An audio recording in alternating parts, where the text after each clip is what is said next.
జోధ్పూర్కు చెందిన ఓ startup company విజయగాథ కేంద్ర మంత్రి పీయూష్ గోయల్ని ఆకట్టుకుంది. ఇంతకే సంస్థ సాధించిన ఘనత ఏంటి? కేంద్ర మంత్రి సోషల్ మీడియాలో పోస్టు పెట్టే స్థాయిలో ఏం చేసింది?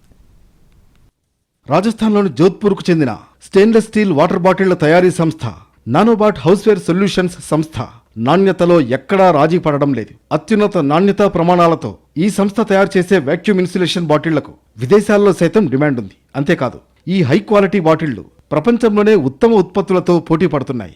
ఇది నిజంగా మేక్ ఇన్ ఇండియా కార్యక్రమంలో స్ఫూర్తి నింపే అంశం అంటూ నానోబాట్ గురించి ఎక్స్లో పోస్టు పెట్టారు కేంద్ర మంత్రి పీయూష్ గోయల్. ఇటీవల తమ సంస్థ ప్రయాణం గురించి లింక్డ్ఇన్ లో పోస్టు పెట్టారు నానోబాట్ వ్యవస్థాపకుడైన వికాస్ జైన్. స్టార్టప్లకు మన దేశంలో గల సానుకూల ప్రభుత్వ విధానాలు, తమ ఎదుగుదలలో ఎదురైన అనుభవాలను పంచుకున్నారు. 2016లో ప్రపంచ స్థాయి స్టెయిన్లెస్ స్టీల్ వాటర్ బాటిళ్లు తయారు చేయాలని వికాస్ జైన్ నిర్ణయించుకున్నారు. 2018లో కంపెనీని ప్రారంభించారు.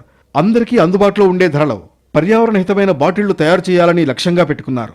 స్థానిక యువతకు ఉపాధి కల్పించడంతో పాటు భారతీయ సరఫరాదారులకు అండగా నిలవాలనుకున్నారు. 51 మంది ఉద్యోగులతో ప్రారంభమైన సంస్థలో ఇప్పుడు 200 మంది పనిచేస్తున్నారు. స్థానిక మార్కెట్లతో పాటు విదేశాలకు సైతం వాటర్ బాటిళ్లను ఎగుమతి చేస్తోంది. ప్రస్తుతం తమ సంస్థను మరింత విస్తరించే యోచనలో ఉన్నారు వికాస్ జైన్. మంచి ఆలోచన, కష్టపడే మనస్తత్వమే భారతీయుల విజయ రహస్యమని కేంద్ర మంత్రి పీయూష్ గోయల్ వ్యాఖ్యానించారు. మేక్ ఇన్ ఇండియా కార్యక్రమంలో భాగంగా స్టీల్ వాటర్ బాటిళ్లు తయారు చేస్తున్న ఆ సంస్థ అంతర్జాతీయ బ్రాండ్లతో పోటీ పడడాన్ని అభినందించారు.